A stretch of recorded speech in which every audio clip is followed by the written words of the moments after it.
бәрекелді міне.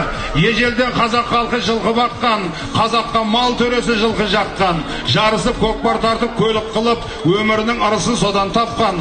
Қазаққа ең жақыны жылқы малы, жүрегі жылқы көрсе жылқынады. Ежелден атам қазақ қанат қылған, жүйрігін таңдап мініп жылқыдағы деп ардақтаған қадірменді қонақтар, өрістеріңіз жылқыға толсын. Қазақтың әрбір отбасында шаңырағында қазығына тұлпар ат байлансын. Тұлпар ат күндіз өзінің тілеуін тілесе, түнде егесінің тілеуін тілейді деген ардақтағайын. Жасат, шап айналайын палуандар міне, бәрекелді міне.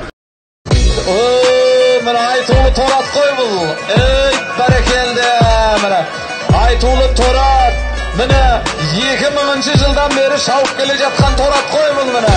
Міне кішкентай Болат деген кличкасы бар. Болат көкеміздің айтулы тораты. Болат көке, ақшасын бияқа беріп міне түйесін асаңыз болады міне.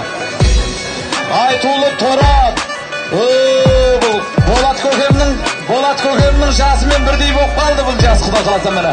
Айтулы торат, алғи міне кешегі Темірхан палуандар шапқан торат бұл. Нұржан көке нөміріне тұрады.